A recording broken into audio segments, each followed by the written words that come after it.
All right, mic test 1, 2.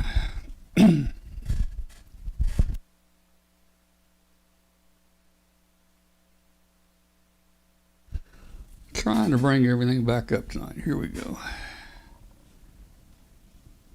Got four or five computers here all tied together, and we always have about a 25% chance something's not going to work right. All right, we're bringing our remote link up.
Hey, I want to welcome everybody out there that's on Twitter tonight, or x.com.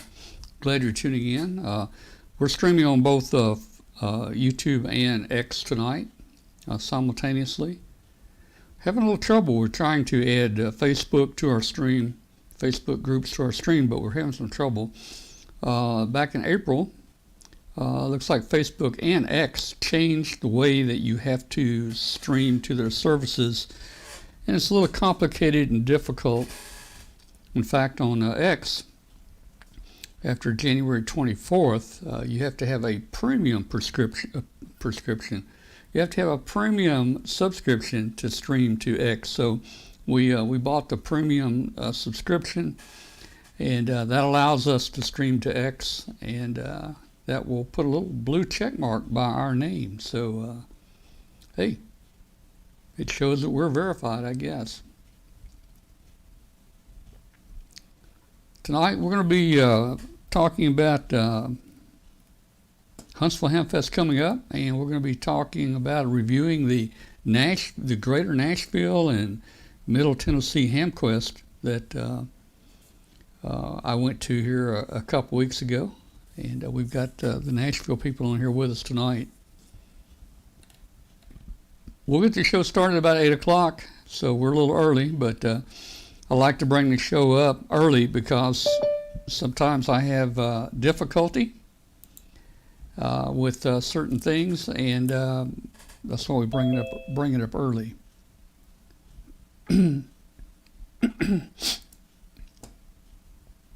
Looks like Brett just joined us. There he is, right there. Oh, he looks different tonight. He doesn't have his hat on tonight. Yeah, I looked at him. Got my. Well, the only hat. Well, here's a Yesu hat, and your sponsor is ICOM. Well, that's okay. Hey, that's okay. Not a problem. I mean, there you go. I do have that. Very good. You can wear that. That's not a problem at all. Let's see here. I'm gonna try to line you up in a picture. I'm gonna try to light my stuff from the front. Let's see here. What can I do? I see I'm too much backlit. Yeah. Pull down the blackout shade here. They look a lot better. Well, Yeah, you somewhat may be anyway. getting some Okay, radiation not great. from that dish behind you. You're awful close there. Yeah, there you go. It's turning me funny colors. Let me see if I can correct it. Yeah.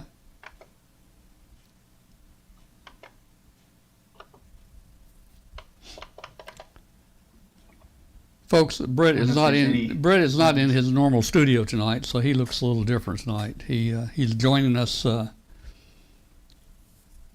little differently tonight. Holiday Inn in Evanston, YO. You know,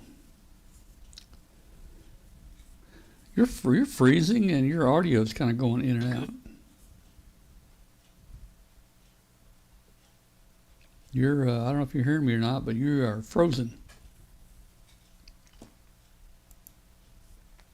Frozen, frozen, frozen.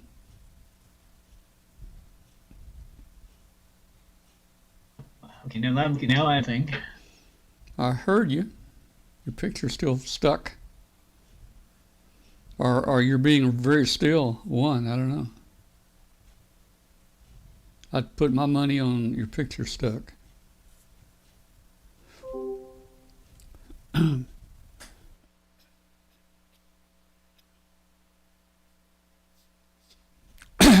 Excuse me. Brett's going to reconnect here. Glenn is not with us tonight. Glenn is moving to Conway, Arkansas. The moving company took all his furniture to Conway, and they didn't show up with furniture. So Glenn has a house with no furniture, no bed, no clothes, nothing.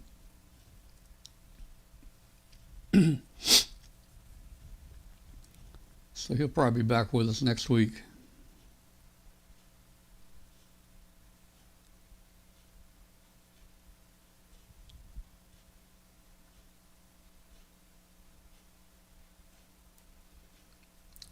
The HQ140X, yeah, that's a nice radio, man. That was a beautiful radio I looked at out there, man. This guy had some nice radios. If I had a larger shack now, I'd probably have bought some of that stuff just as a collector. That's the kind of stuff I used, 60 years ago. Boy, I really enjoyed it back then, and it brings back memories. Don't know what happened to Brett. Maybe he's rebooting.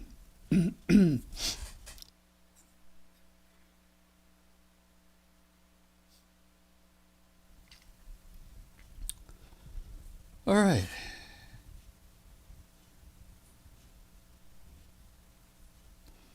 Running about equal, X and YouTube running about equal number of viewers right now.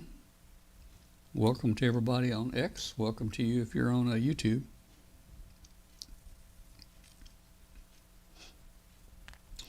We'll say hello to Clifton. Hi, Clifton. KE8FTH. Welcome. Good to see you again. You're here every night, man. I need to put a gold star up by your name, Clifton. You and others are here just about every week. Perfect attendance.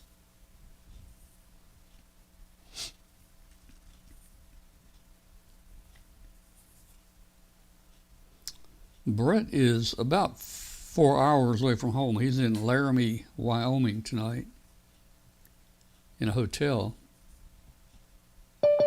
Let's see how he comes in this time. All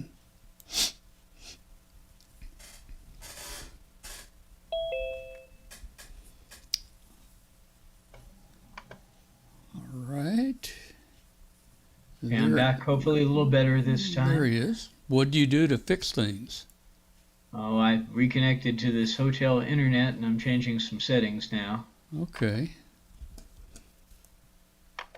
Okay, very good. Let's see. I'm just going to blur my background rather than going for a... Okay. There we go. Rather than going for a backdrop because Yeah, Zoom crashed. That's okay. That's all right. Yeah, Zoom crashed, and so maybe this will help. All right. Scoot over to your right about 2 inches. There you go. Perfect, man. Perfect. Okay, here we are. That keeps me. See, anytime I have the cameraman here move you, it costs me money. So it's better for you just to move over. Okay. Yeah. Well, let's see if I can also. That looks I'm better. I'm going to put a towel over this light. Yeah, that looks better, man.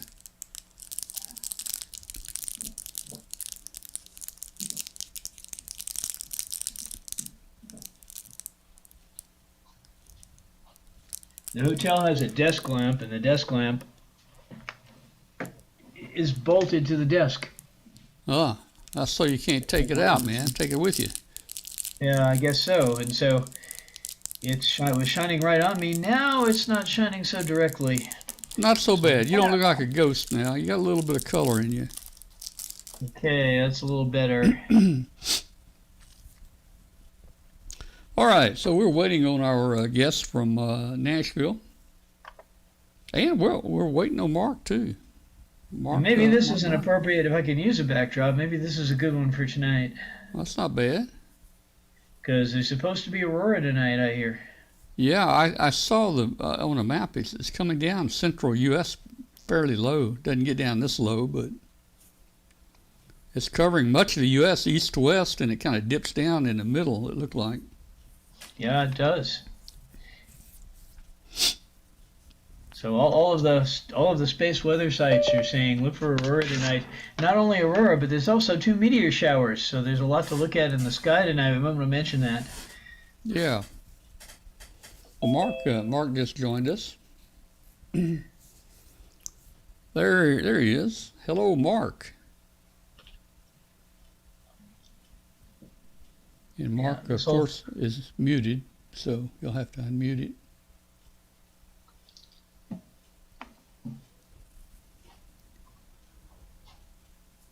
There you go, Mark. Okay. There you go. Can you hear me now? Man, I can hear you. Just like Verizon. Is it Verizon? I can hear you now, man. Yes, sir. Yeah, welcome, man. I bet you're getting very busy here with the event coming up. Man, it's is it only Tuesday? It feels like it'll be Thursday or Friday. Let's see something. I'm gonna see if I can. I'm gonna see. Well, right now I'm just gonna use. I don't know what I'm gonna use. I'll use that, I guess, for right now. We got so many different variations in camera shots here, and it usually takes me a while to set them up. But we're just going to go with this. Let me reduce it. I can center myself. No, I can take care of it. Let's see. I can make it look better. Let's see. There. That's a little better. There we go. That's better. We can go with that. All right. Well, Mark, we'll get started in just a minute. We're waiting on Bill from Nashville. Okay. Man, looking forward to getting down here. Can't wait to get down to Huntsville. That's probably my favorite. That's my favorite place to go. Getting better all the time. I wish. I didn't rent a cabin in the park this year, but I will probably drive up there for their barbecue. Yeah. Well, I just wish, Mark, they'd make a decision just to keep the hamfest open all year. Mm-hmm. It wouldn't be special if we did that. Also, yeah, it would just wear out these volunteers. Well, you're right. You're right. Maybe just every other month. That'd be pretty nice. Yeah. I have lost my pen. Well, I know where it is. There it is. It's probably in your pocket. In my pocket. I was going to say, it's the last place you look, you're going to find it. Hey, we'll say hello to Hal, VA3HF out there. Thanks for joining. And Maury, thanks for joining. You guys were streaming both on, we're simultaneously streaming on X and on YouTube tonight. We'll be adding Facebook stream to the stream a little later. We worked all day yesterday, today, trying to get it going. They made some changes, and it's a little difficult to bring them in. It's causing us some problems. In fact, X made a change back in April where you can't stream to X unless you have a premium account. So we signed up for the premium account so we could stream to them, and we got a blue check mark by our name now, whatever that means. It just means you paid money. It used to mean something more. Let me tell you, you know what I got a blue check mark. You know what a gold check mark cost? $10,000. That sounds like Elon Musk for you. You know, hey, that's fine. That's okay. Look at all the different colors you could sell people. I mean, hey, if it was my platform, I'd be selling them too. I saw where the Tesla was rated the safest car ever in Europe. I read that today. They ran it through the test, and it it's the safest car. Really? Yeah, yeah. Even with those high-profile crashes when it's trying to auto drive. Yeah. And it's a pretty powerful car too. I mean, I'm seeing videos where trucks are getting stuck in the mud off the road, and a Tesla comes up and pulls them out. Man, I might have to give me a couple of those. Have you talked about anyone directly about their experiences after owning one for a few months? Experience on what? Have you talked to anyone with experience actually owning and using a Tesla? Oh, I don't think I have. You should before you consider buying one. Yeah, yeah. Well, Out here in the Midwest, there's distances between towns. Oh yeah, yeah. It's not like your commute is going to be a couple of miles down the block of an urban big city. It may be, but for a lot of us, our trips are measured in, how many beers of a six-pack are we going to consume before we get to our destination? Yeah, yeah. Well, range anxiety. I have a high school friend in Pennsylvania, and he went over to Philadelphia with his wife, and they have a Tesla. And somewhere on the return trip, the car decided that they couldn't make it to the next charging station and routed them back to their origination on their return home trip.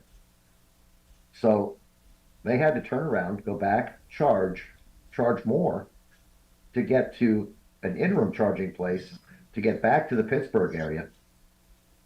It's not all roses. That's why you need a little small Honda generator. Keep it in the trunk. That way, when you go in a restaurant to eat, you can just charge that sucker up, I hear, boy, I tell you, back when it was so cold up north, none of the EVs would charge or run up here. So that's another problem, but. Yeah, I'm not sure about the lithium chemistries. There's lots of different formulations, but the lithium ion batteries I'm familiar with for some small portable devices that we worked with before I retired. They just flat don't work as you get down to 0 degrees C.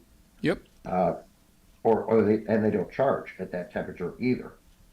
We did in our Pico balloons, we don't fly a battery. And I mean, the LiPo batteries are very small and light, got a lot of power in them. But we did a test here. We did a test and brought them down to like, minus 40 C, and we plotted. We had two batteries. One we plotted the charging, and one we plotted the discharging. And as that temperature went down to, like you said, about 0 C or 32 degrees Fahrenheit, those suckers just basically quit working. And, we're flying up there to minus 40. So. Right. And I know you settled on the supercapacitors, and they probably have a much better charge-discharge profile. Well, a supercapacitor, we used to fly it on some others, particularly if we used APRS, but they'll only run the thing about 15 seconds. They're just made basically to overcome, just a quick, blip in the sun or the solar panels turning or something. Or I didn't realize that. Yeah, you need a little extra. You need a little extra, oomph, and so they'll run about 15 or 20 seconds. That's about it. Oh, okay. Yeah. I was not aware. I was thinking that you were getting several hours of nighttime operation off the supercap because of your low power. Nope. One of the things I want to do next, and I haven't had a flight up since we had our. Hey, my watch shows 8:01. Yeah, it's 8:01. We're fixed to start. I hadn't had a flight since we came down after 470 days, but I want to try some energy harvesting, and there's some really surface mount stuff out there where you can pick up energy and try to store that, and maybe that's going to be the next thing. Our guest from I was kind of waiting on our guest from Nashville, but they're not here. So we'll go ahead and get started without them. So Everybody just stand by. Maybe they'll join us in a minute. Brett, where are you from? Laramie, Wyoming, normally. I'm in Evanston, Wyoming tonight. Oh, quite a ways off. Let's see. Other end of the state. I'm gonna send him a quick email real quick. I'll be right back.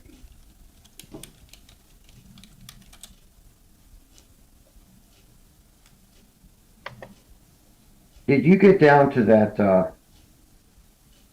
I can't remember the name off the top of my head. It was a Mountain Division Hamfest. No, no. I saw you last one. I saw you was up in Nashville. Oh, I was speaking to Brett. Yeah, I know we were Yeah. in Nashville at Hamquest, but the one out west that it's a new Rocky Mountain Division Hamfest. Yes. The Division Hamfest was in Wyoming a year ago. This year, I'm not sure where it was at. I think it's already happened, though. It did. It happened a few weeks ago, but you did not go. I didn't make it to that one. There are some very good Denver Hamfests, though. The next one's coming up on August 25th. The Denver Radio Club, and that one has a really impressive flea market. Good. All right. Not as big as yours, though. Well, hey, we're proud. We convinced Brett there to come down to the Huntsville Hamfest. You hadn't been before, had you? I hadn't been before, but occasionally I have business in Atlanta, so I can arrange to make a triangle trip and write it off as a business expense. That's what I'm going to do this year. I will be there. All right. Well, Great. good. All right. We're going to get started here. All right. I'll send him a note if he joins us. If he joins us, it's okay. If he don't, I will talk about it because I've got pictures and video. All right, everybody, just stand by. We're going to get started.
All right, welcome everybody to Amateur Radio Roundtable. This is a show about shortwave, about ham radio, amateur radio, electronics, you name it, we got it here. Maybe and sometimes even more. We're glad you're with us. Hey, if you're out there listening on shortwave tonight on 7490 on WBCQ, we'd love to hear from you. Please send us an email to tom@w5kub.com, tom@w5kub.com. Tell us where in the world you are and how you're hearing the station tonight, and we'd just love to hear from you. Also, if you will, please subscribe to our YouTube channel there. If you're watching us on the YouTube feed, there should be, I think there should be a subscribe button down there at the bottom somewhere, down over there somewhere. So if you would, hit that subscribe button. That helps us out a whole lot. We appreciate that. Join our Facebook group. We're approaching, I think, about 15,000 ham and shortwave listeners in our Facebook group. The Facebook group follows the show, Amateur Radio Roundtable. That's a lot to type in. So on Facebook, if you just go to the search and you just type in W5KUB, it'll also pull up the Facebook page. Would love to have you join us there. Also, there's a lot of people out there that listen to us on our podcast. We're carried on nearly every podcast carrier out there, from iTunes to Google Play to iNet Radio. Every couple weeks, more and more people are adding it to us there. So if you're listening after the podcast, I'd like to hear from you too. Send that email to Tom at W5KUB and let us know how, do you download it or do you just listen to it? Are you driving across the country or are you at work and you don't want the boss to know you're listening? Just, hey, shoot us a note and let us know how it's going there. Would love to hear from you. Let's see, what else is going on here? Let's see, tonight we've got a special guest. We've got Mark Brown with us, N4BCD with us, the chairman of the Huntsville Hamfest. And he's going to be talking in just a couple minutes here about the Huntsville Hamfest that's coming up real soon. That's going to be exciting, guys. I can't wait. We're also going to talk, after that, we're going to have another segment, and we're going to show you what the greater Nashville and Middle Tennessee Hamfest look like. I've got video and I've got still pictures, and so far they have not joined us yet on our remote link, so we may have to do it without them tonight, but we can do it. We can do it.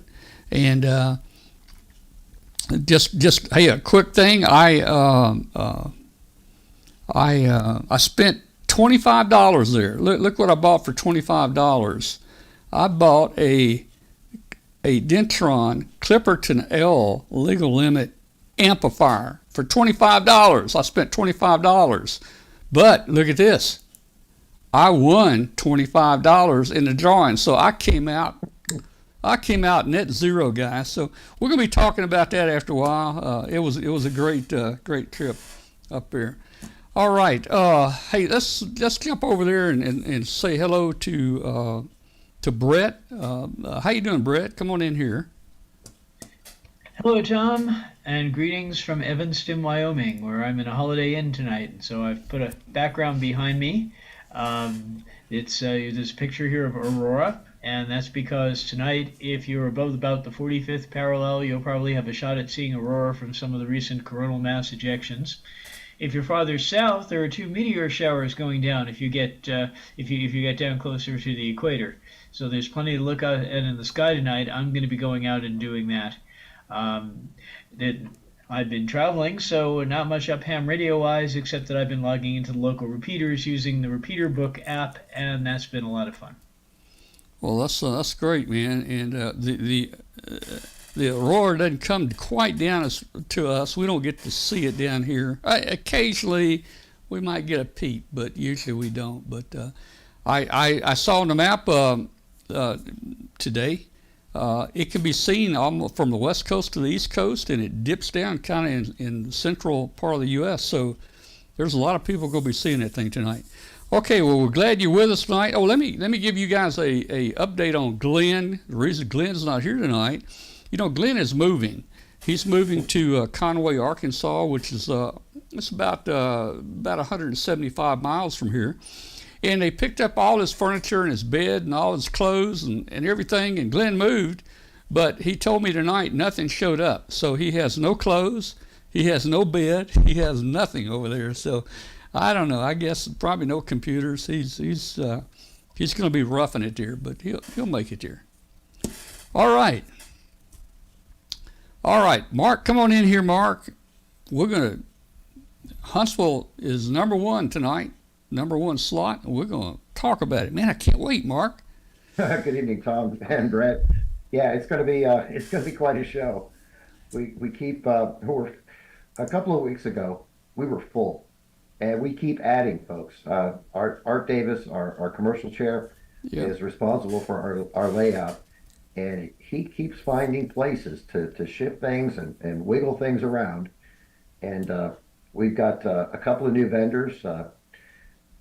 It's just it just keeps growing, and we got a wait list for the flea market tables, so, and our forum list is full, so it's looking like another great show. Well, that's great. And just in case people on here have not heard, we're not going to be webcasting it live this year. After 20 years of this, I've decided I'm getting too old for this. We're going to continue with the show, but we want to go to a hamfest and enjoy it.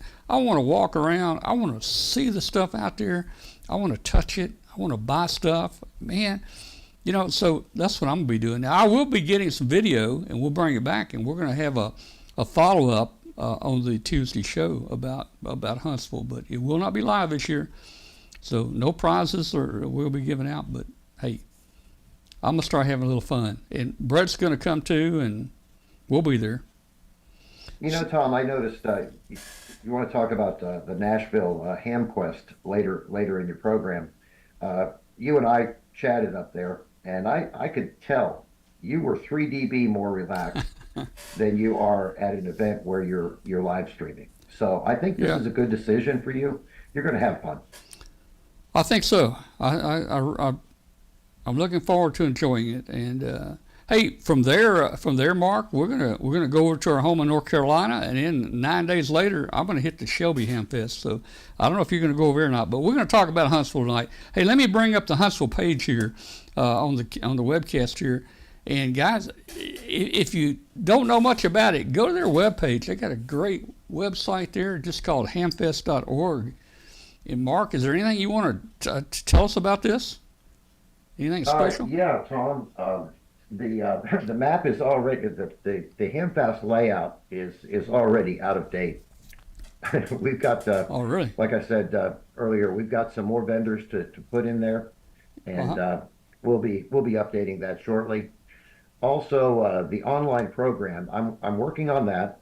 The online program becomes our printed program that we give out limited copies during Hamfest. But it's a booklet I started 4 or 5 years ago that contains the essential information for Hamfest, the maps, who's where, the list of the forum schedules, a number of sponsors.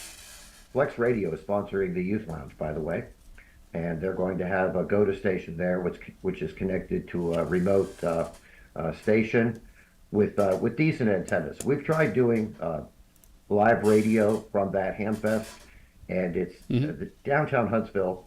We're near a substation, and it's such an electrically noisy location. It's difficult to do well. So that'll be really great that Flex is sponsoring that and getting us a connection out to one of those remote ham radio sites. Yeah, that'd be cool. Hey, I'm looking at your floor plan here. Man, y'all are packing it in again. It's looking good here. Let's see if I can bring your floor plan up again here on the thing.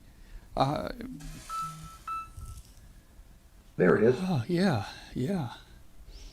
Yeah, a couple of years ago, we moved the entrance to help or to try to improve crowd flow. I don't know if you've ever seen the outside pre-function hallway on Saturday morning at 5 minutes before the opening, but it is a sea of people, and that larger entrance, and it seems to help us in getting folks through and in the door quicker. Those tables you see in front of the stage, those don't get set up until 15 minutes before the doors open. We keep that area clear because as you can see, the top red arrow, that's a move-in door. That's a ramp to the South Hall of the Von Braun Center. Right. We actually bring the vendors and flea market folks, we bring their cars in.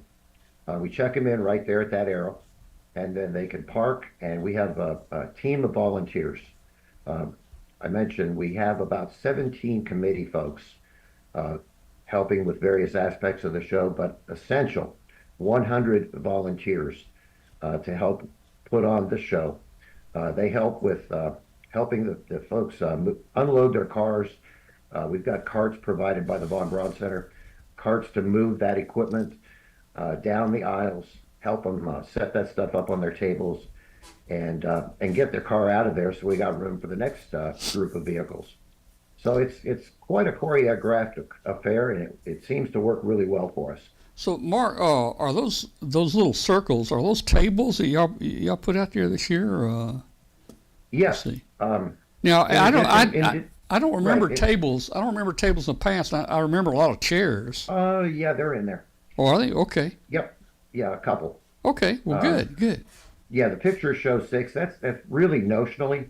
Our commercial chair, he does a layout in Visio, Uh-huh. which gives the Von Braun Center precise dimensions and locations for the various tables and the rows, and they line things up, you know, very very carefully to make sure things fit and things don't get jammed. Sometimes they may make a mistake, but we can sort it out and get things ready for a 9 o'clock Saturday opening. Yeah. Well, it's you guys do a great job, and I tell you, I can't speak more highly of it. I mean, all the years we came, it was so nice to be able to drive your truck inside there, drive your truck or your car right up to your table, and unload. I mean, that's just Yeah, that's a nice feature. go back to the drawing for a moment, Tom. Okay. All right. Those aisles, Yeah. those aisles between the rows are actually 12 foot wide. They're big enough to get a car down through there, and there's places they can actually turn around. They can get a car, in some cases, a car and trailer I, down I through there to help unload. I've seen So some pretty big trucks in there, not pickup trucks, but I'm talking yeah, trucks. it used to be smaller. Um, we had a wall. That's what you're looking at there. That whole building is South Hall 1 and South Hall 2. They've got a folding door that goes all the way from the floor to the ceiling of that cavernous space. That ceiling must be 25 feet high. And after COVID, the only way we could make this work with the social distancing was to increase the aisle space and take the entire South Hall 1 and 2. Yeah. And that was so well received by vendors and visitors alike, uh, that we decided to find a way to keep it. And it's been a real, it's been a boon to us. And even so, even with South Hall 1 and 2, we're starting to fill that up. We were concerned this year, Tom. MFJ went out of business here a couple of Yeah. short months ago, and that's leaving a big hole in the ham community, both in QST advertising, in Hamfest, Dayton. They weren't up there, but it's been interesting. We were concerned, but we've got new and smaller vendors that new to us. These vendors have been around quite a while, but new to us that are coming to Huntsville, and we've been able to, like I said, fill the available space. Yeah, it's I can't wait. I don't know, man. I talk about Huntsville all year, man. I can't wait. It's just, oh man. Look at Is that there picture. I anything think, else here on the website we want to show or talk about? Can well, people get tickets off the website here? you scroll down there just a little bit. I see that I've already talked to our photographer. We've got to get some updated photos. Those are a few years old. Kenwood only does Dayton and Orlando. Kenwood will not be at Huntsville, but Yeah. Yesu, Flex, Icom, Elecraft, they'll all be here. Yeah. Yeah. Now I see you've got some forums there. Of course, they're all inside again, and either right adjacent to the floor here, or are some of them over in the embassy? Right, Tom. There's two forum rooms in just outside the South Hall doors there, all within the building, and then there's three forum rooms over in the embassy suites. It's an elevator ride and a walk across a covered walkway, and the quality of the forums. Kevin Hibbs, our forum coordinator, he has been attracting all kinds of talent. Of course, the YouTubers are going to have a Sunday morning forum. Joe Eisenberg is doing one. Kevin and his assistant started doing an adult solder class on Sunday morning, and that has been so well received. They're going to expand that this year. And by the way, Joe Eisenberg, K0NEB, is going to help them with that class. But they're going to take on surface mount. They're going dabble in one of the classes will be through hole, where they'll build some kind of little blinky light thing, and I think they're going to play with some kind of surface mount soldering. So that's a Yeah, that'd great be place cool. for adults. The youth lounge has been doing it for years, Yeah. but that's geared for kids, and of course an adult overseeing it with making sure the kids hold the right end of the soldering iron. But the adult class is geared for adults and students to be able to get some confidence that they could take a kit off the web, off of Amazon or wherever they purchase, and assemble it at home with some basic tools. Well, here's the link for your admission tickets on your website. Did it come up? There it is. Admission. Yeah, we need to put a $12? closing date on there. I was thinking about that this afternoon. We got a cutoff date for online ticket sales Sunday night at 9 p.m. before the Hamfest. That's August 11th. Okay, but they can That buy them there at the door, right? Yes, In the yes, hallway. absolutely. Yeah, yeah. They're $12 online or $15 at the door, and we have to cut off ticket sales then. So our will call people have time to compile the will call ticket list and get it loaded into the portable devices and double check everything's good, so that we're ready to go come Friday and Saturday and Sunday.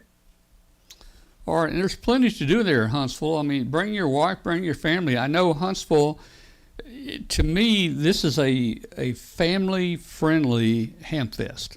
It's for the whole family, and there's other things to do there too. I mean, you guys. Oh yeah, Yeah. we've had families come in. They were, like, for example, their kids were at space camp. They were from Iowa, and didn't know anything about the Hamfest. Came up. The kids just really enjoyed the youth lounge. That picture of the Saturn V, that's one of the gems of Huntsville. That's one of 3 actual Saturn V's Wow. that did not go to space. It's Yeah. on permanent loan from the Smithsonian at the Space and Rocket Center. And the stages are separated so that you can look up inside and see the rings of electronics and control wiring and everything that go between the stages. It's just amazing. My wife's company Christmas party was held in that building. It was just incredible. Yeah. Hey, let's talk about parking there. I know if you stay at the Embassy Suites, you can park underground there. Right. But there's other parking if you don't want to Well, park there. There's other If you parking get there. right, if you get there early, there's an underground garage. The Von Braun Center lots are all $10, but the underground garage, if you get there early on Saturday or Sunday, before that lot fills, that's the best place to park. And then across the street are city lots, and they're only $5. There's a parking garage that's shaded sort of pink. Yep, I see it right here. That's a pretty good sized garage. And Yeah. there's other parking around that extends further out. We have a really great talk-in crew that as these lots fill up, they'll know it and can direct folks to other nearby lots. So Mhm. you're not driving around aimlessly trying to find a parking space in downtown Huntsville. Well, it looks like you got some convenient parking all around the Von Braun Center there. Yep. Yeah. And you'll be surprised too, Tom. There's 2 more hotels going up. One across the street from the embassy, and the other one near that parking garage M that I just mentioned. Now, is that new within this past year? Well, they were under construction last year. Uh-huh. They're under more construction. They're nearing completion. They Okay. should be complete by next year. Now, I knew, or I thought they were going to be building one outside that front door. I think of the, well, when I say front door, there's probably a bunch of doors, but when you go out of the Hamfest there's a big entryway that goes outside. Is there Yeah. one across the street? One of the new hotels just right across the street there? That's both a hotel and parking garage. Okay, cool.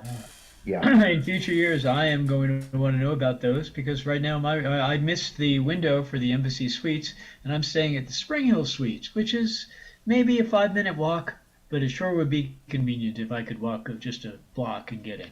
Yeah, we're going to try to get some additional rooms at the embassy. it's been very popular. They're being what Hilton calls a convention hotel. They're very strict on the number of room nights they'll allow us at the reduced rate. So we're working with them and trying to get that number bumped up.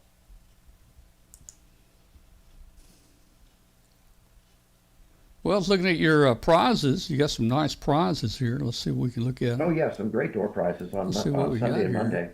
There's a FT 991 and a 705. Cool. That's cool. And a growing list of door prizes. Our prize coordinator is strong arming the vendors, and I'm not sure what he's got as far as the list, but generally it includes several mobile radios, HTs. I've got a collection of books from I think it's Ham Study in my car that was shipped to me. So a couple of books. Just, and of course the league also drops off several prize certificates for ARRL books and apparel. Yeah, here we're looking at I call it the new prize barrel. You had to replace the other one a few years ago. It actually, I don't know if it became overloaded or it broke down. And it was kind of funny, Mark. When that old ticket basket broke down and you couldn't use it, y'all took a big trash can. You put a big black bag in it, and you were telling people to drop their tickets in that. And they would come by where our booth was there. What do we do with these tickets? I said, you drop it in right there. They did not want to drop it in that trash can. They thought we were playing with them. I said, no, man, that's it right there. Put your tickets in that. That kind of predates me. I've been involved with the Hamfest 6 short years.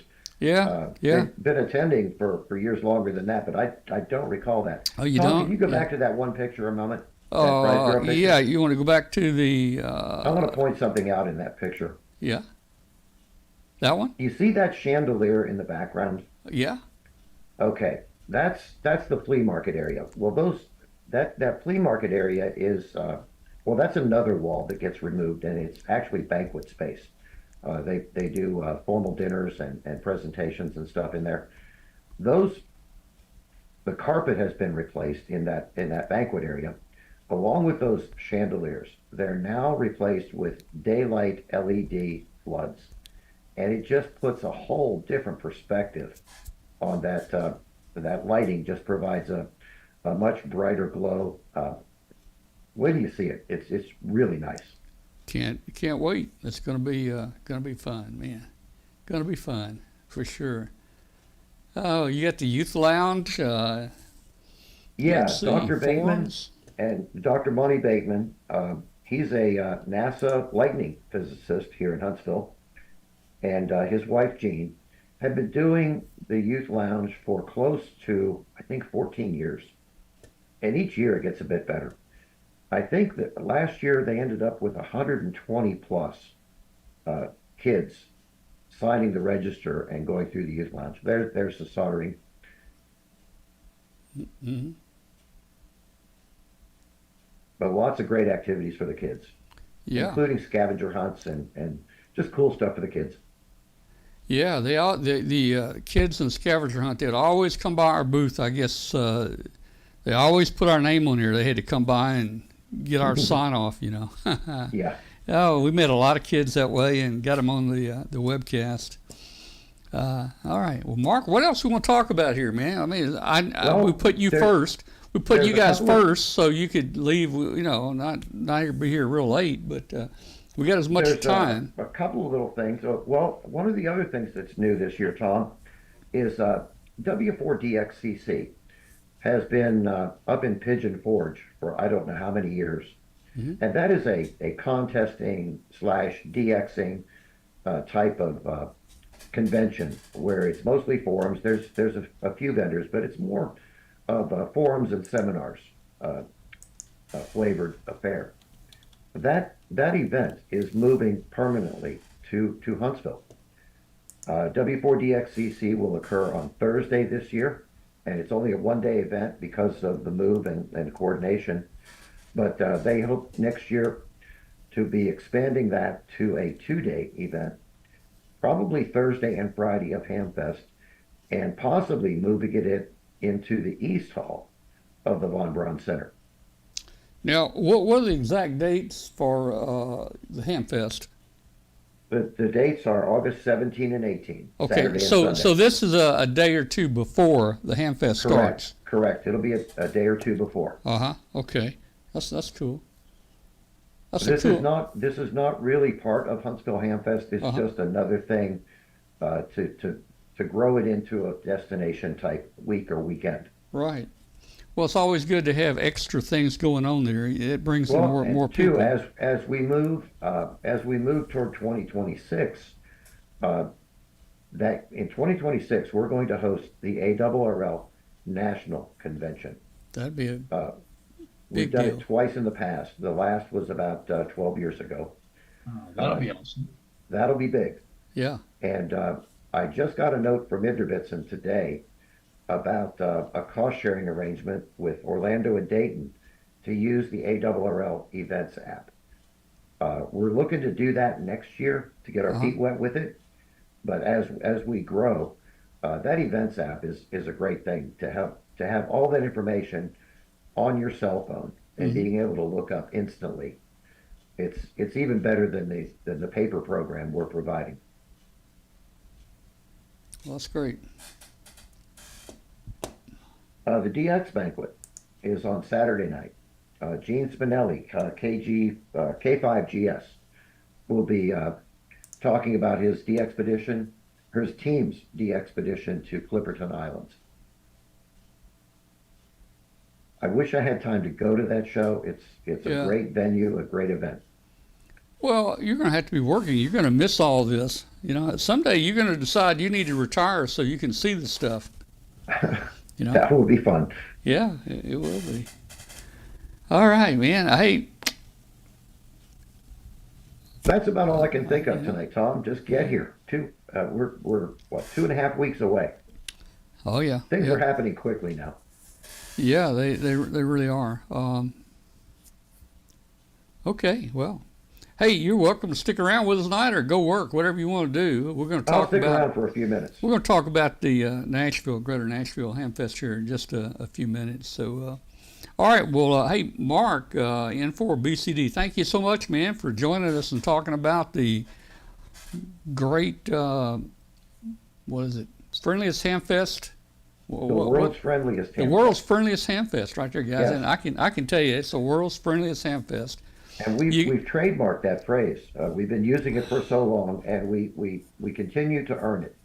I tell you, volunteers. Yeah, we continue to strive. What is good for the visitors? What's good for the vendors? And what's good overall for Hamfest? And we try to live by that. Well, it is friendly. When you go there, man, all you're going to see is big smiles and hellos. I mean, it's going to be great, man. Well, Tom, thanks for having me on tonight. We'll see you in a few short weeks. Yeah. But like I said, I'll stick around in the background here. Okay. All right. Very good. All right. Thank you. Thanks. Okay, guys. Well, okay. Well, our friends from Nashville didn't show. Now, I thought Bill KK4W was going to be with us tonight. Chris contacted me and said that they had a family vacation or something came up kind of last minute, and he wasn't going to be able to make it. But I thought Bill was going to make it tonight.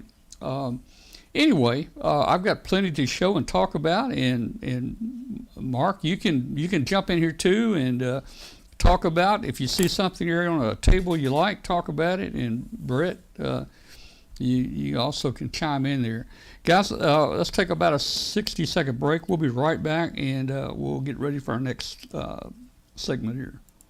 Upgrade your station with one of ICOM's fabulous HF radios. With the IC7610, faint signals are no longer challenging for DXers or contesters. The high-performance RMDR can pick out the faintest signals, even in the presence of stronger adjacent signals. This is the SDR every ham wants. With ICOM's IC905 Mobile, VHF contesting is a breeze.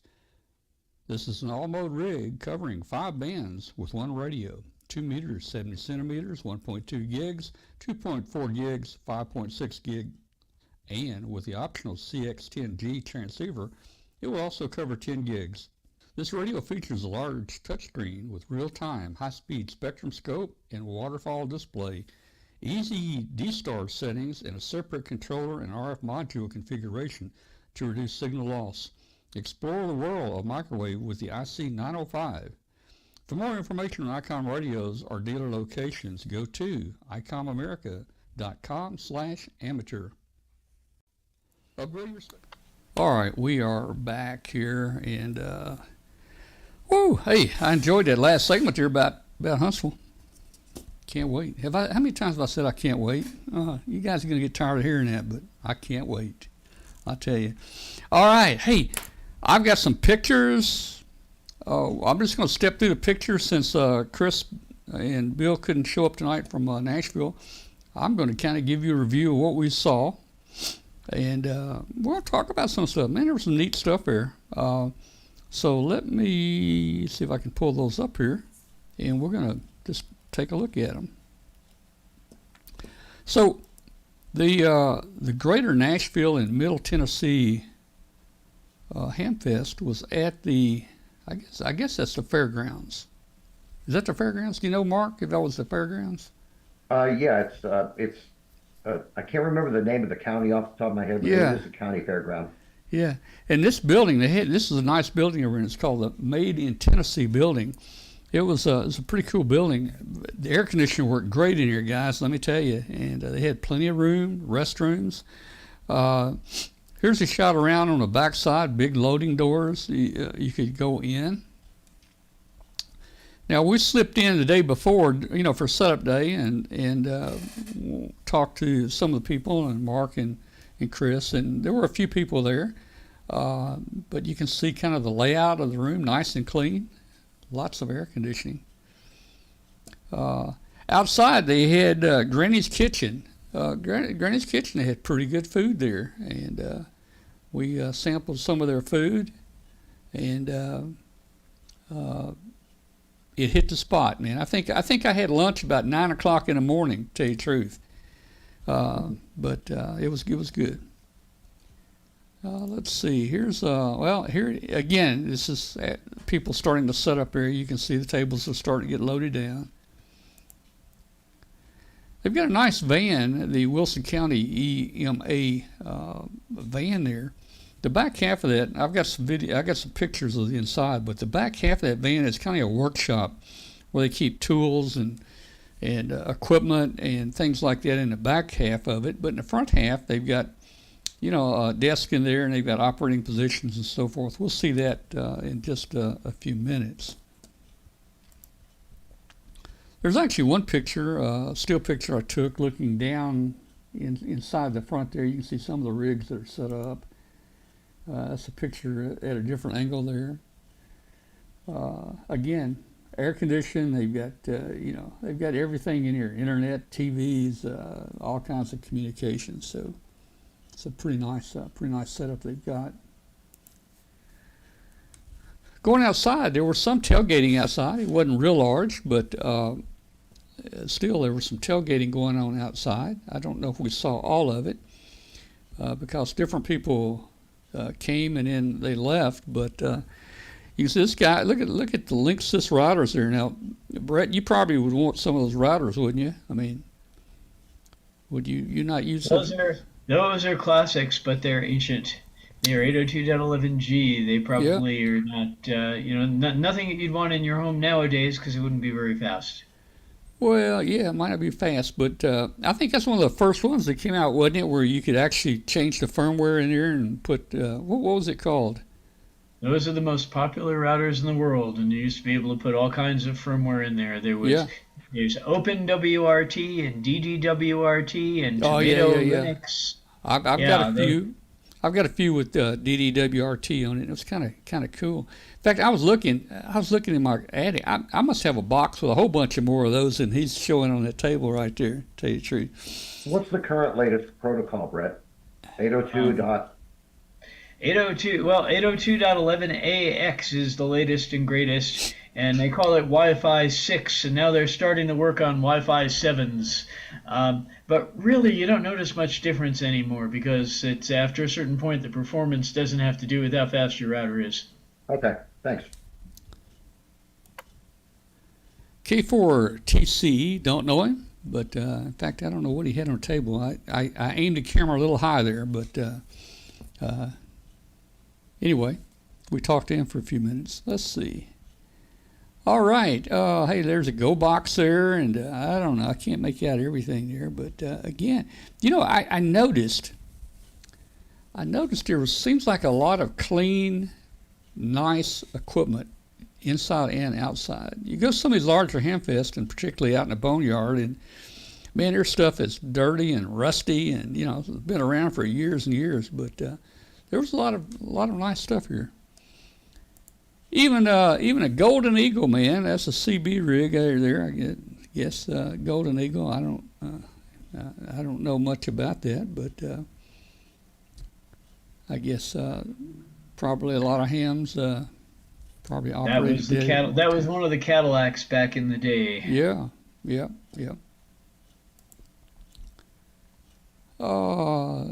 don't even know what brand it is. That's a Tentec. Oh, it's Tentec. Yeah. Omni, maybe? Yeah, I think you're probably right. I'm not a Tentec person, so didn't know. There you go. You get your choice of meters right there.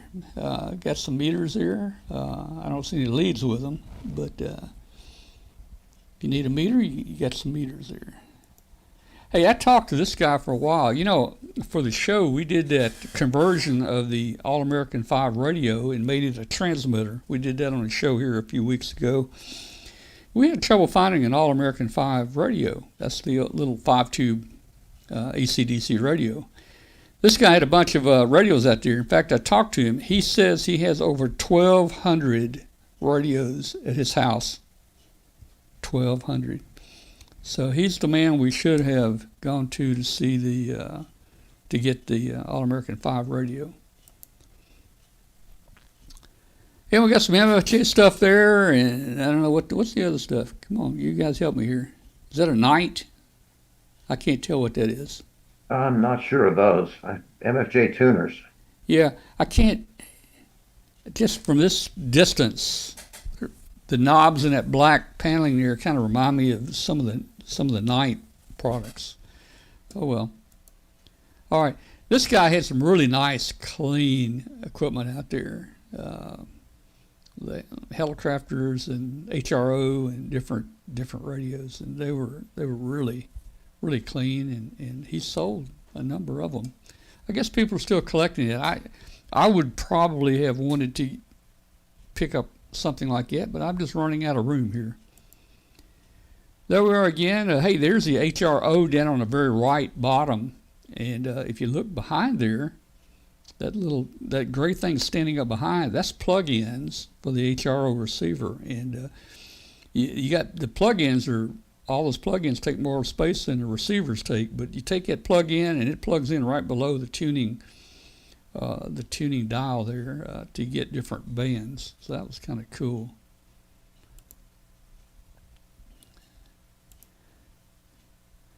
And inside again, looking around, again, a lot of nice stuff, clean stuff, looked pretty good.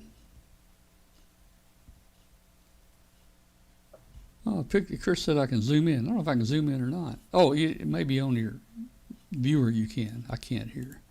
Let's see. TN07, he's usually at most all the Hamfest. I'm sure he'll be at Huntsville. Yes. Yeah, he'll be there.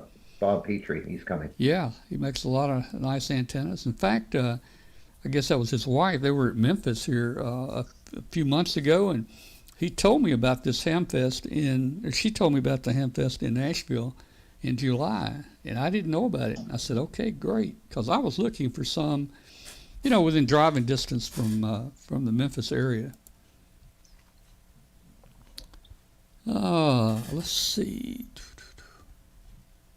Maybe some Astron power supplies. Well, those are always good supplies. Yeah. I like those. Yeah.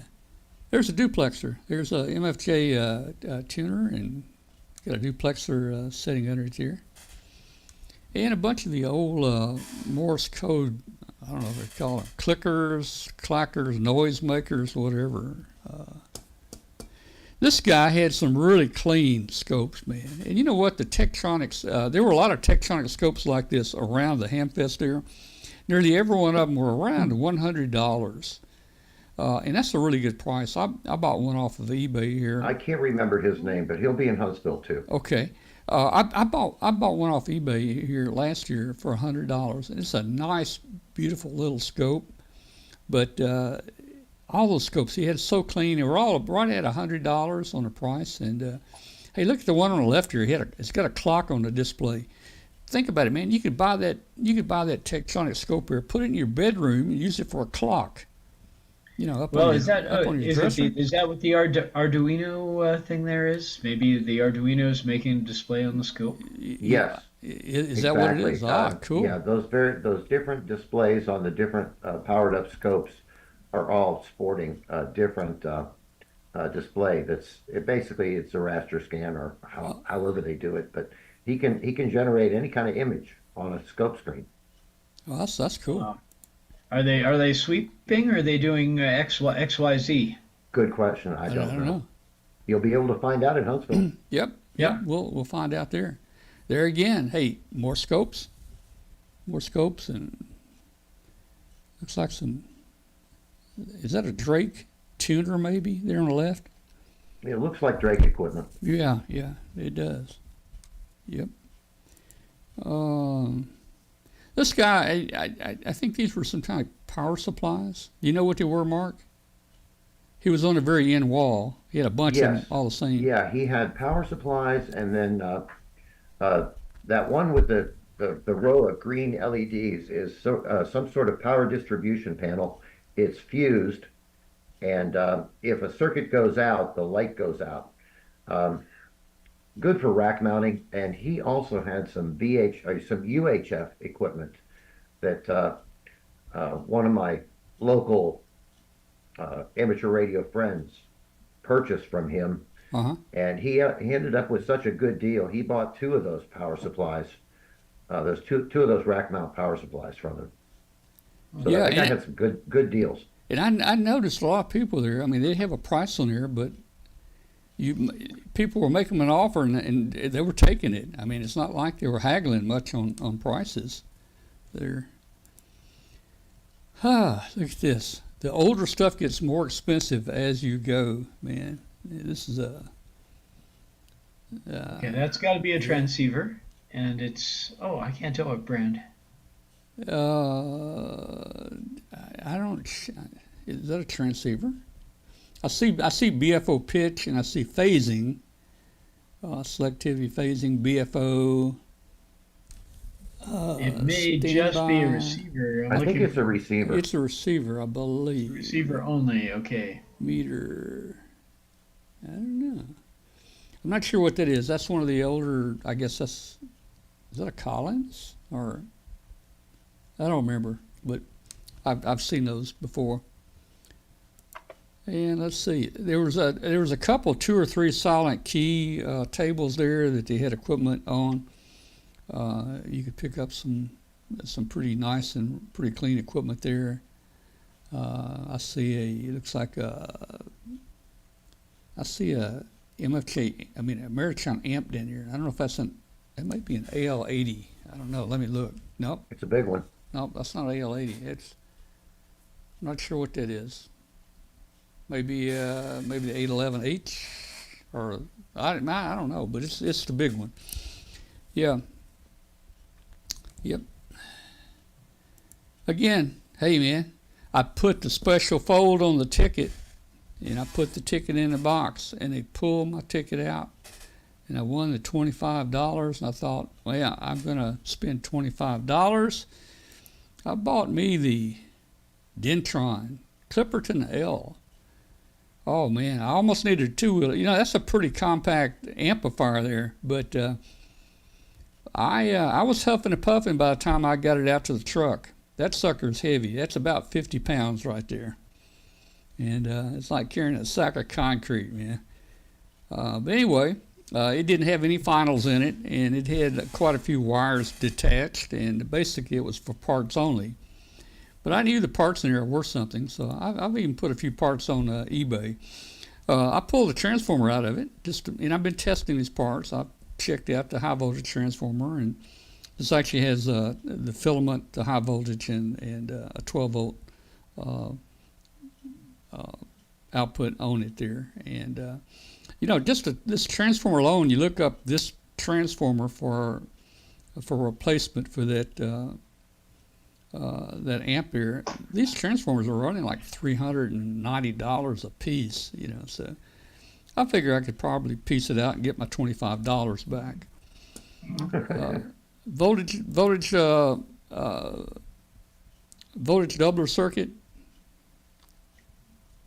I've checked the components. They seem pretty good. I see a little bubble. It looks like on top of one of the capacitors. I don't know if that means it's bad or if that means it just over ages did that. But I used a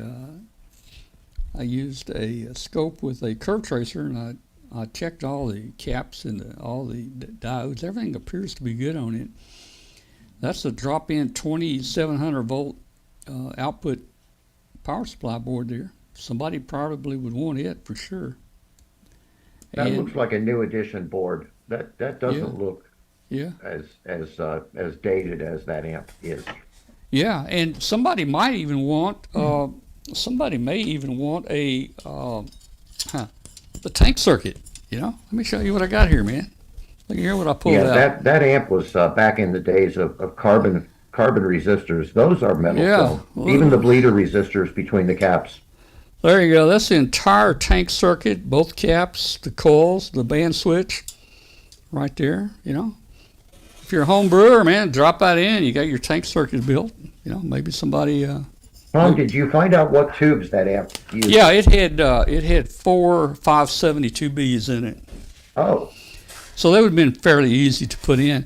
I thought about, I don't have to put 572Bs in there. I mean, in many years ago, I built a lot of legal limit amps, and I could put a 4-250 in there or a 4-400 in there, and use the same power supply and the same tank circuit. And I thought, okay, this thing's pretty much all together. I can pop any tube I want in there, and it sure looks a lot better than some of the homebrew stuff I'd make because, everything was labeled on the front and it really looked good. So,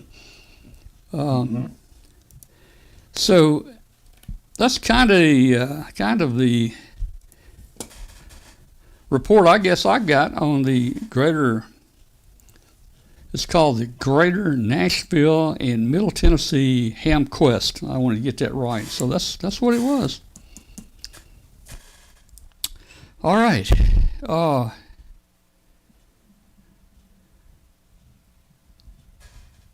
Did Mark wants to know, did we pick anything up for Glenn? No. I feel so sorry for Glenn. Glenn got up at 3:30 in the morning and drove there to get there by 8 o'clock. And then he sold. I don't know if he sold anything. And then of course he had to drive back home. That would have been tough. We went the night before and stayed at the hotel.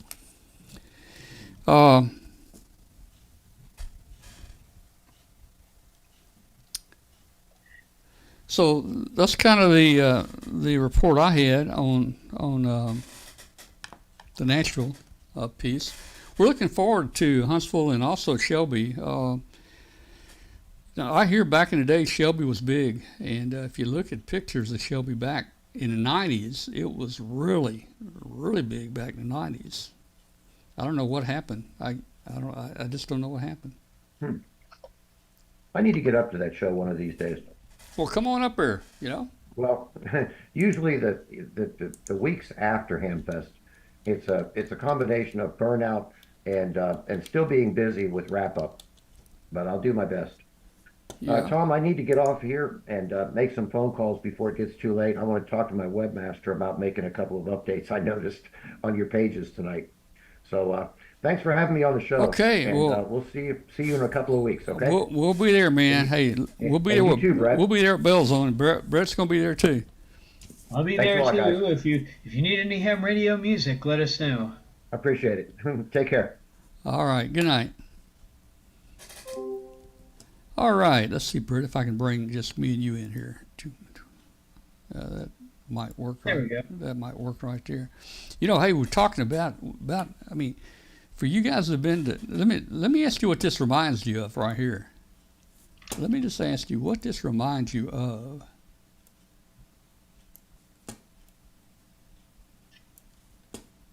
See if anybody in the chat room knows what that reminds them of.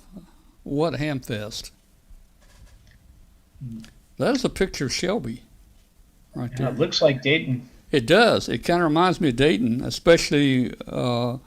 Especially when we were at Hare Arena and somewhat there at the fairgrounds there. You know, I mean, it is. Well, they got a track there and everything, so it kind of does look like Dayton now, doesn't it? With the track. Yeah. Wow. Well, Xenia is much greener than this. Yeah. Well, you can see there's some green there. Maybe there was so much foot walking they walked all the grass off. I don't know, man. Look at that. But anyway, that was a lot of people. I don't know when that picture was made, but I understand back in the 90s that they had almost 20,000 people that would attend Shelby. And now I think it's down just to a couple thousand. So it's not going to be a big one when I get there next month. It'll be a fairly,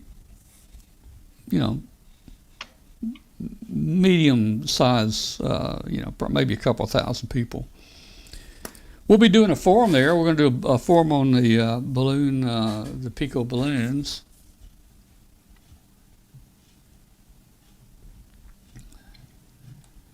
All right, let's see. Let's check here and see if there's anything going on in the chat room. All right, so hey, we've covered about all we had on our list to cover tonight. If you're interested in going to Shelby, it's going to be August the 30th, 31st, and September 1st. That's in Shelby, North Carolina. If you're interested in going, we'll be there. Come by and find us. We'll be there, I think, all 3 days. Brett, you got any Hamfest coming up? Well, the next big one in my area is going to be the Denver Radio Club, which is going to be out in at the Adams County Fairgrounds near Denver. And that's in the for the Rocky Mountain region. That's one of the biggest and best. That's I usually pick up way too much stuff at that one. Well, now that I get to look around, I might be picking up some stuff, but I'm not sure where I will put it. I've got so many projects I want to work on here. Yeah. I want to build my RF amp meter. There's a little pickup already built for it right there. Hey, I even got me a little box to put it in. Look, put that in there. Put me a coax connector on the ends and everything. Hey, my 6-meter antenna, my 6-meter antenna. I found my coax that I was looking for over 2 months. This is that special coax that now costs about $75 for 10 feet. But I found it. I got enough here to do another antenna. I want to do that. I tell you, I think on one of the shows coming up here soon, I'm going to do a quick segment on how to safely test and measure the voltages out of a high voltage transformer here. And guys, you just don't want to put 110 volts in that sucker and start playing around with it. So I got some simple little ways that makes it safe, and you can identify all the leads and everything. So we'll probably have a little segment on that at some point there. Oh yeah, when I was a kid, I experimented with those. I would put a neon bulb in series with the small end of the transformer, and then get the big end out, and so I'd generate really high voltages, and have fun doing various things with that. Yeah, yeah, and I guess that would probably limit the current, wouldn't it? It probably wouldn't necessarily. It'd probably reduce the voltage some too. Yeah, you could set it up so that if you put a you held a fluorescent tube near it, the whole fluorescent tube would light. It wasn't quite Oh, a Tesla coil, oh, but I it was thought I close. thought you said you put a neon. No, I thought you Oh put a yeah. bulb in series with the. Well, yeah. Yeah. The neon bulb in series with it was an oscillator. Oh, That's okay. what generated. That's what I generated the get you. spiky current on the primary, I and on got the you. secondary we got real high voltages coming out. Yeah. Well, one way to look at these high voltages and do it safely is find you another little transformer. Find you a little 6-volt transformer or a 12-volt transformer, and take the output of that transformer and put it on the 110 side of the high voltage transformer. And if you got like a 12-volt transformer, that's 1/10 of 120 volts. So if you put instead of putting 120 volts in the primary and getting 1,000 out, if you put 12 volts in on the primary, you're going to get 1/10 of the voltage out, which is, you know, Could 100 still volts. zap you, but not as hard. Yeah, it's 100 volts. You can even go less than that if you want to. So there's a lot of ways to do it instead of having 1,000 volts just flying all around there, and you're clipping meters leads on and different things. But we'll talk a little about that one of the shows coming up here. Hey, for you guys that just maybe joined us late, Glenn moved. He moved to Conway, Arkansas. Uh, it's about 175 miles west of here on Interstate 40. And Glenn had the moving company pick up all his furniture, his bed, and his clothes. And he notified me tonight that he's there, and the furniture did not show up. So he says, all I have is dirty clothes. He says, I have no clothes, no furniture, no bed. So I guess Glenn is probably roughing it tonight somewhere. Yeah. Well, I hope his cats are okay and happy. Yeah, I'm not sure how I guess he probably took them He himself. probably put them Yeah, in his car the way he yeah, does on other yeah. occasions. Probably did. Probably did. Uh, we'll check the chat room here, see if there's anything going on. The parking lot flood at Hera. Parking lot flood. We Oh were, no, They're talking about the sewage eruption well, in no, I Paris. think there's. I think no, there's. Well, there was a flood. Uh, we went to Dayton for 40 straight years, and we moved inside about the last 10 years. We moved inside.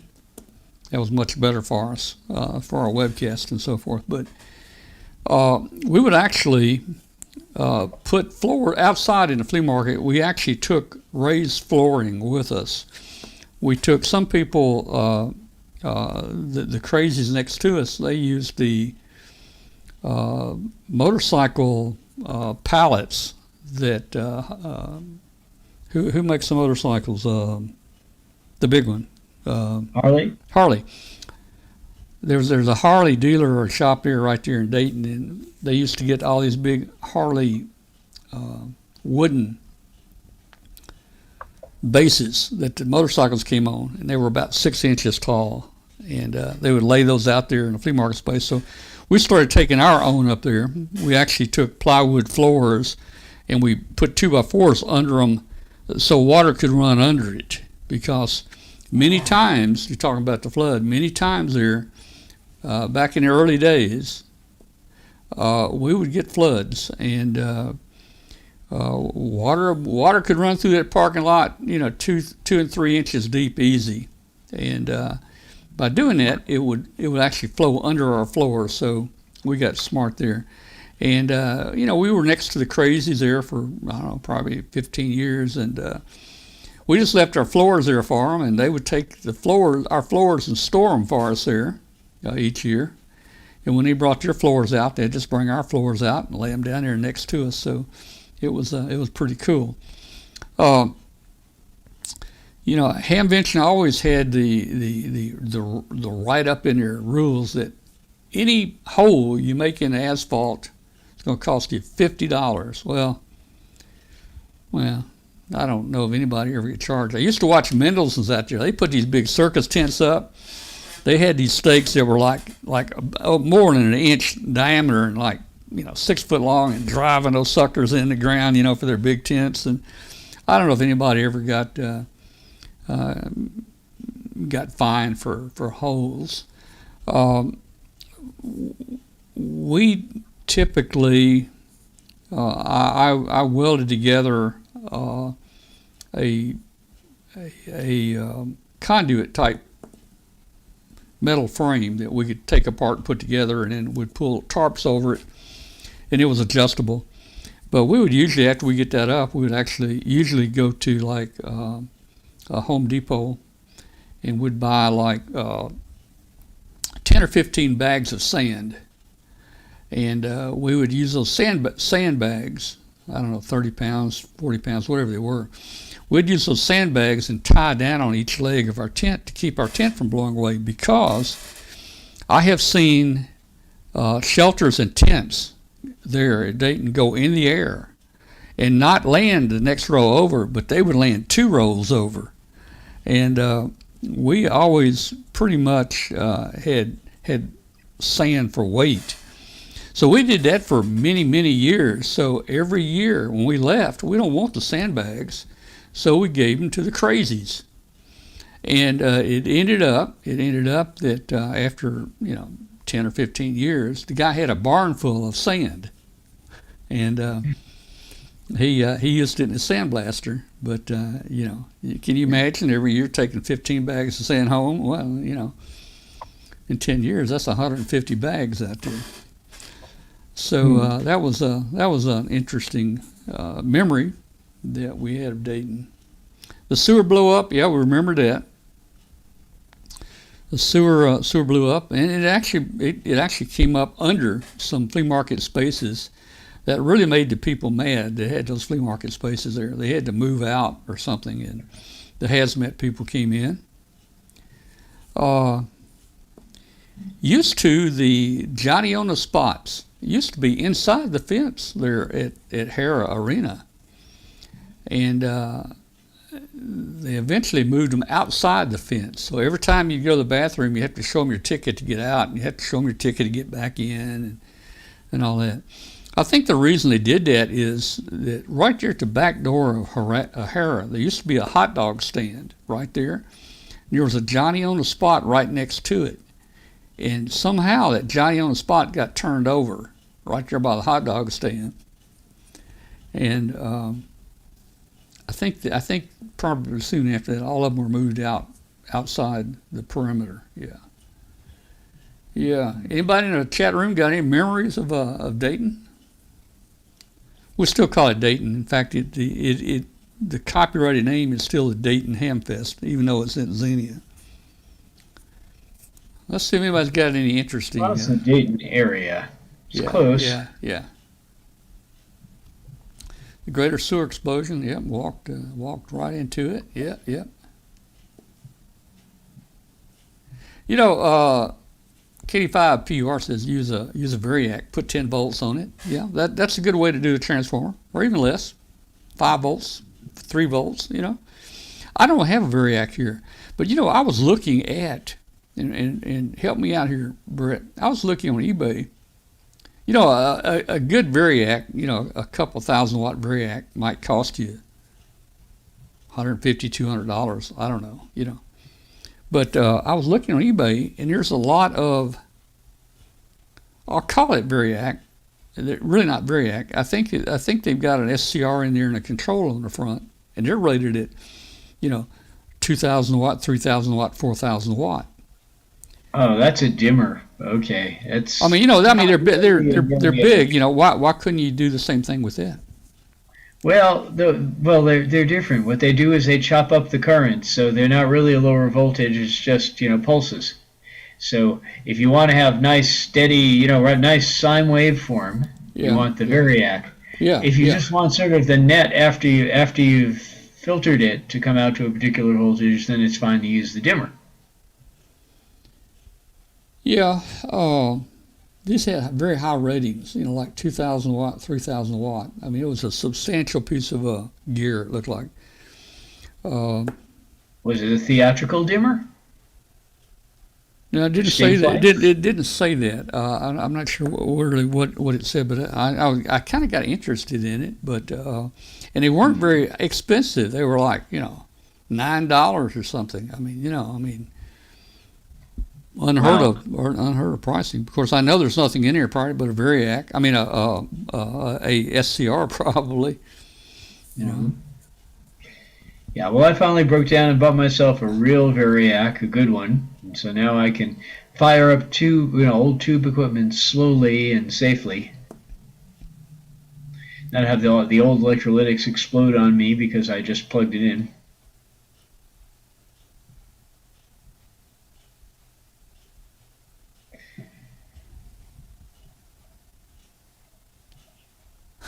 I'm reading the chat room here.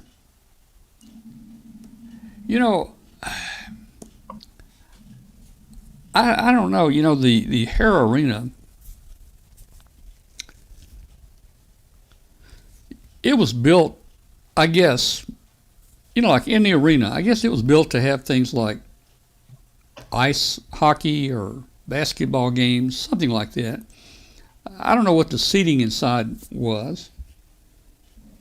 Hamvention claims, anywhere from 20 to 30,000 people over the years. So, but I remember they really had a bathroom problem.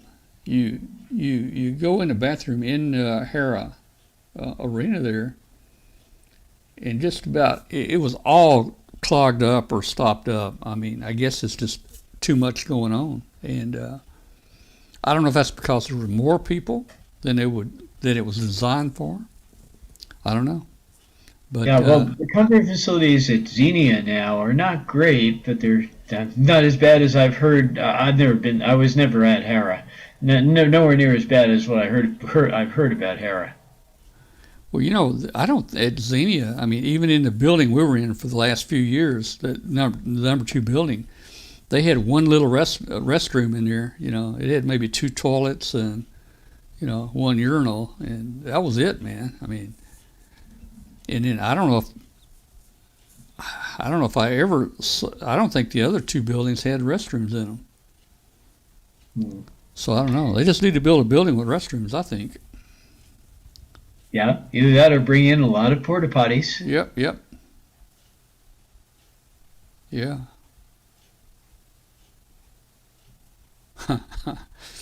James said 1 year he noticed a cardboard box full of steel parts for a knee replacement. Well, I hope you, James, I mean, I don't know what your age is here, but hopefully you picked that box up and took it home, man, because we're all going to need those parts here probably.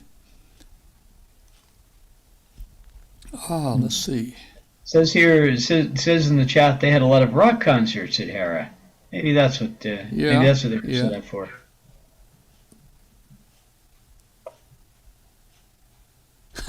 But we're going to get gross here on the show tonight. I'm going to get gross here for a second. We used to get really gross on the show. Talking about the concerts. There was probably a lot of number 1 going on and not a lot of number 2 going on. Mm-hmm. But I don't know. During the Hamfest, man, I think there's a lot of number 2 going on up here. I'll just say that. Now we'll move on to another subject. Yeah. If you know what I mean. Yes. Yeah. Well, there's a lot of number 2 going on over the air. So.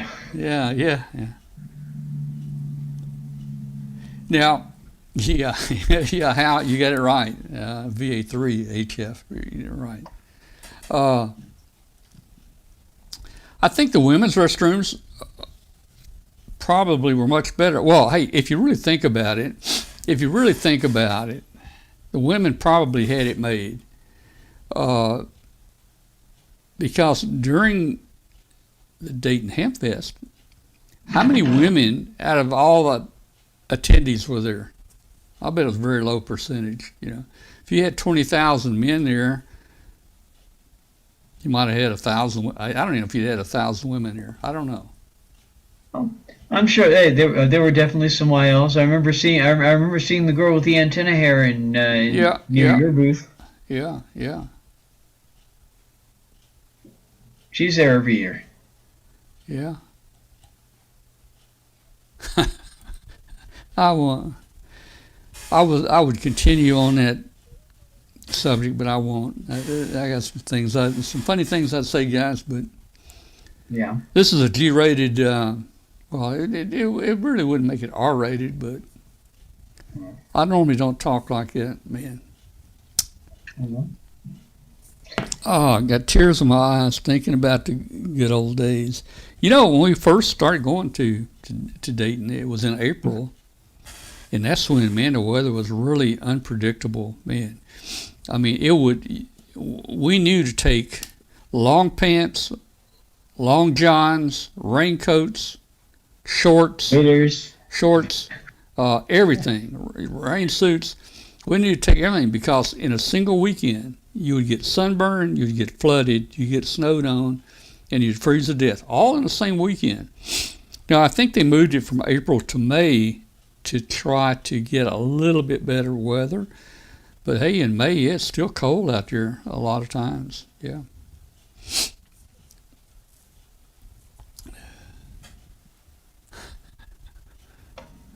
DJ says number 2 was the number 1 problem. I guess in the description of the show tonight, where we talk about Nashville and Huntsville, I need to mention in the description we also discuss number 1 and number 2. Oh well, all right. All right. We got about 10 more minutes here before we sign off. And let me just make a quick announcement here. To everybody out there listening on WBCQ 7490, you're listening to Amateur Radio Roundtable, a show about ham radio, amateur radio, shortwave, and maybe tonight, certain bodily functions. Hey, shoot us an email. Let us know where you are. Send that email to Tom at w5kub.com. We'd love to hear from you. Join our Facebook group. Our Facebook group has over 14,000 people in it. Just search for W5KUB, and you can join our Facebook group. Please hit the subscribe button, hit the like button, hit the notify button, and all that kind of good stuff. Tonight we're streaming on X and YouTube simultaneously. We're going to be trying to add Facebook group into that later. We're having some difficulty getting all three to work together here, but we hope to get our group stream on the show here.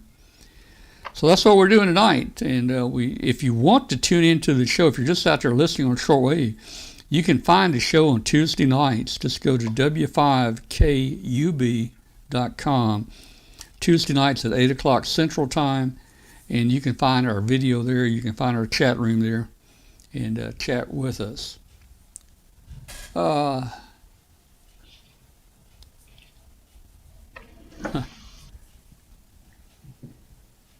right, let's see. Yes. Any other projects that you're doing? Projects? Well, I'm going to be going again right after Huntsville. We're going to be going over to our home in North Carolina, and I'm gonna take my rig and we'll put up a portable operation again, and I'll do some operating from over there.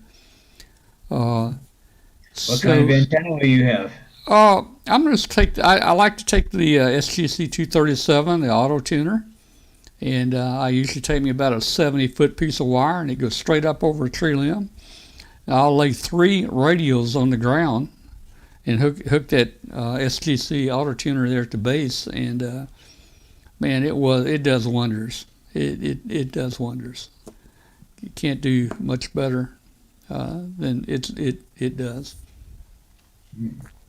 Let's see other projects. Let's see. We haven't done a balloon project in a long time. Since our last balloon stayed up 470 days, it was just getting too easy to fly a balloon around the world. So we haven't put one up. I've got a bunch of them built here that we could do a launch. But I'd like to try to get one to work more during the night hours. It's just that you can't get a battery will not work. A battery like a LiPo just will not work below about 32 degrees, and that's charge or discharge. I even had a company in China build me a couple prototype batteries a few months ago that they claim will work up there near those temperatures, but I don't believe it. The problem is the batteries they sent me are kind of heavy. They're like 24 grams each. Our entire payload weighs about 7 grams. I mean, it would fly that, but that would put us at a little bit lower altitude. We'd probably fly in the 30+ thousand feet. We like to fly high to get over the storms. One of the things that I'm interested in, but I don't think the technology is here yet, I've been studying it, and that is the energy harvesting. There are a lot of little surface mount chips and things out now that help you harvest energy. In other words, if you got a little antenna hanging out there, you got all these radio signals floating around in the air, and two-way radios and FM stations and TV stations, and you got all this RF out there. And with energy harvesting, that antenna could pick up some energy. We could rectify it and we could store it. The problem is you don't get very much at all. You don't get enough to really run what we need to run. Our flights require about 70 milliamps on transmit. That's quite a bit of power. And of course our solar panels handle that fine. But we just can't do that with energy harvesting. So I don't know. I don't know what else to do right now. Maybe. Well, about the only thing you could do is charge up a capacitor and then give one burst to tell the world where you are at night. Well, we on many of our flights we use supercapacitors that really. I mean, it's amazing. I didn't know much about supercapacitors until a few years ago. You take a 100 microfarad. Let's say you take a 2 microfarad regular capacitor and charge it. It don't hold much, and it surely don't hold it very long. You take a 2 microfarad supercap, and that sucker, I don't know how they do it, but it maintains a charge, man, and it has some current. So on our you don't get them in denominations of 2 microfarads. You get like 2 farads. It's like a battery. Yeah. I don't. Well, let's see. I mean, you probably can't put 2 farads in a balloon, of course. Yeah, we hadn't flown one in so long that I don't even remember what. Let me grab one here that we were flying, and let's see what it was. I've got them right here.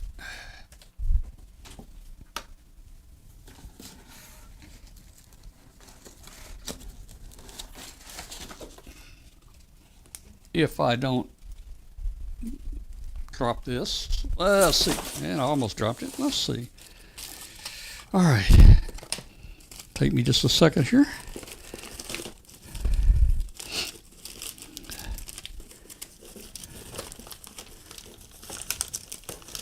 Man, I've got so much in here.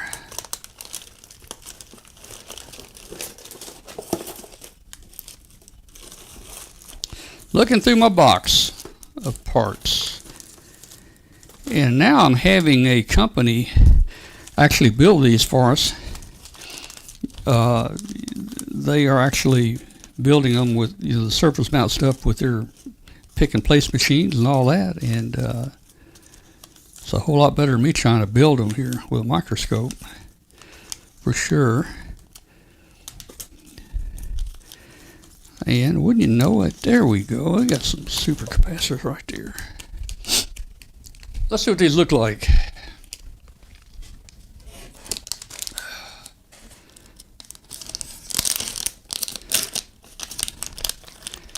The problem is, okay, yeah, these are like 3.3 farad. That's green, so you're not seeing it. They're 3.3 farad, and there you go. But they're all 2.7 volts. You can't get them in higher voltages, so you gotta put two of them in series to get at least 5 volts because typically we run anywhere from 3 to 5 volts, and from our solar panels, and if we just use one supercapacitor, it would probably be destroyed of the voltage. So they're 2.7 volts each. So that gives that gives you 5.4 volts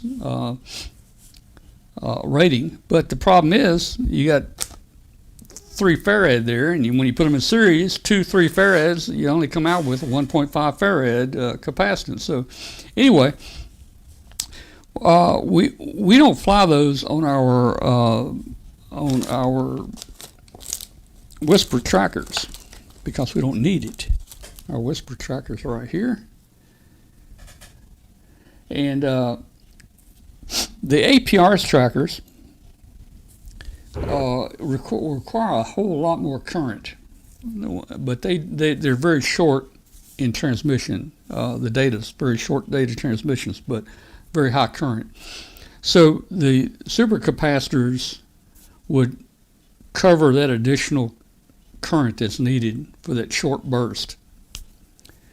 We played with supercapacitors on these. The supercapacitor would actually power this for about 20 seconds. That's about all we could get out of a supercapacitor. So I don't know.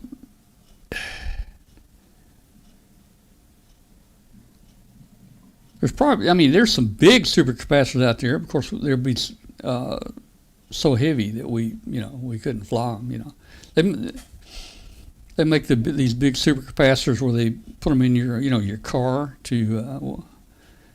I've seen people actually try to replace their car battery with those. Brett, you see anything like that? They have these starters, which what they do is your battery when it's dead isn't really dead. It just can't source a whole lot of current at once. So they have a supercapacitor device that they use builds up charge in it from the battery gradually, but then releases it all at once. And sometimes it'll start your car when the battery won't. Yeah. You can buy these devices on Amazon. There are lots of brands of them, but they all work that way. Yeah. Well, those I see people using in their automobile, they're pretty big. They're pretty big capacitors there, and they I don't know what the voltage is on them. I think probably about the same. Are they higher voltage, or do you have to series them? I don't know what's inside the devices that they make for cars, but obviously they can handle 12 volts because that's what you need. Yeah, I think you have to series a bunch of those though to get there. But I have looked and looked. I have searched for years to try to find me, some supercapacitors, 6 volt supercapacitor, and they're just not available. Everything out there is 2.7. Everything. I suppose you could do a series parallel circuit to build up more capacity. And of course, for our flights now you start getting into heavy. Things. So it's worked well for us for what we needed. We don't run supercapacitors on our Whisper flights. I'm thinking about maybe adding it again. Because you got to think if your solar panel's out there and if it's moving around any in the wind, and if any given moment it flips out of the sun, just for a half a second, your processor is going to try to reset. You're going to basically lose it. So That's where a supercapacitor would come in handy. So when that thing flips out of the sun, that supercapacitor, it just keeps supplying the voltage and the current there. So, but it adds weight, and we found that most people aren't flying the supercapacitors now on these, particularly the Whisper ones. All right, guys, let's see. We have reached our time limit here for our show on our radio station. So we're going to go ahead and sign off tonight, and we will see you next week. So be sure to join us next week. Had a good time tonight. Good night, everybody. 73, everybody. Brett, good night to you. Good night, 7-3. And I'm sure Glenn will be back with us next week. Good night, Mark, and let's see who else. Good night, Randy. Good night, Don. And good night, Ronnie and Hal and DJ. Look at all the people there, man. You know, it's funny when we say good night, everybody starts leaving. All right. Well, that's all right. normal, I guess. We're going to go off. We're going off the air in 3, 2,